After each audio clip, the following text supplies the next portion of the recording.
Hey, what's up triathletes? Taren here. Now that we're entering the off season, it's about time to start rejigging your training plan. Specifically in swimming, it's going to be focused more on technique than overall fitness. Stick around, I'm going to give you 10 do's and don'ts for what you should be doing approaching the swim over the off season.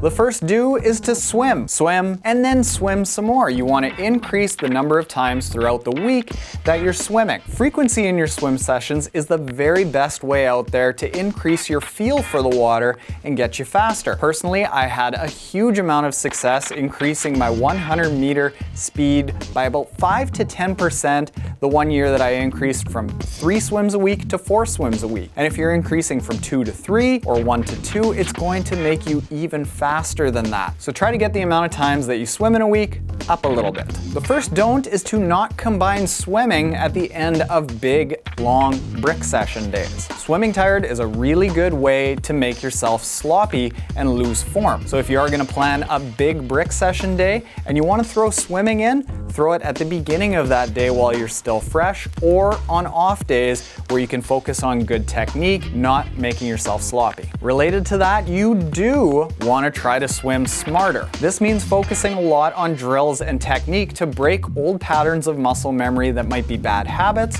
and build new patterns that are efficient. One of the friends that's in our swim squad a few years back, he had a very tough time getting under 6 minutes per 400 meter time trial.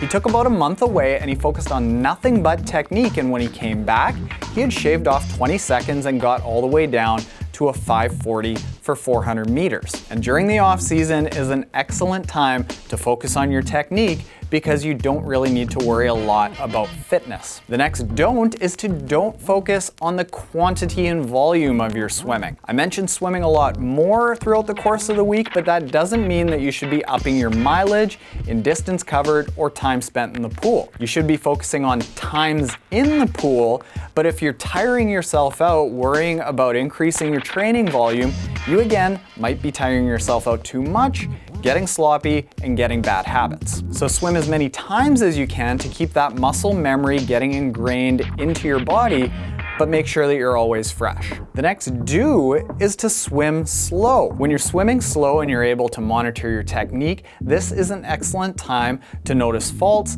and suggest to yourself some fixes that you should be making. If you're going really fast, you're probably not even going to be able to notice this because you're worried about not drowning and finishing that fast set. So do things like throw on some fins, maybe even a snorkel, focus on your body roll, your balance, and your catch.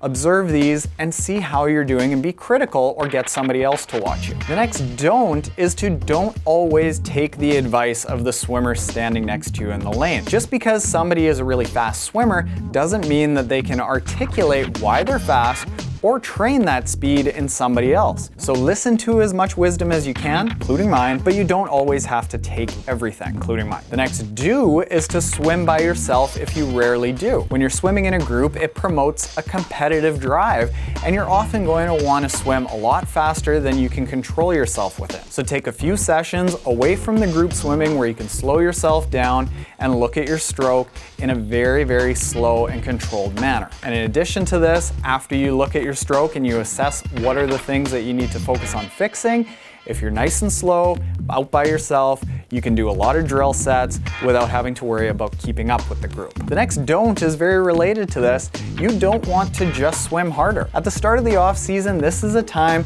to be focusing on figuring out what you need to fix, fixing it, repairing your body from the damage you did to it during the race season, and preparing your body for the training load that's about to come up. You've got all season to worry about speed, and you really don't even need to worry about it until race season starts becoming closer. So don't worry about building fitness right now. You've got a lot of time until next race season comes around to worry about that. The next do is to hire a coach or somebody to tape you for a video session. It's amazing what looking at yourself on a video or having somebody else look at you on a video can do for spotting weaknesses and faults that you'll need to fix before you start getting into heavy training loads. So it's a great idea to hire a coach or somebody to train you early on in the off season so that for the rest of the training season, you can keep all of the things that you need to focus on in your mind and let it become natural over the next few months, as opposed to months down the road when race season comes around, then you're like, oh my goodness, I gotta work on my catch. That's not a good time to think about that. The last don't is to don't worry about wearing your Garmin or whatever tracking device you typically wear into the pool. Counting laps, swim strokes, distance traveled, swim volume, speed, pace, blah, blah, blah. It doesn't really matter at this point. You wanna get your body re-energized and reacquainted to the water, and an excellent way to approach this time of year is to think about how you feel in the water. Focusing only on the training data, you might get burnt out and you're not gonna be worrying about the proper things like balance, body roll, catch, and fluidity in the water. God, that's a big word, fluidity, I like that. So there you have it, triathletes. Going into this off season, I want you to slow down, back it off, and worry about efficiency when you get into the water. And hopefully, with these 10 tips, you're gonna have a very good start to get you ready for the heavier training loads that are gonna come in a few months. For now, back it off and enjoy the time in the water. As always, happy and hard training, triathletes, and good luck in your next triathlon. We had a sneeze in the background. Another sneeze. Just knocking them out quick today.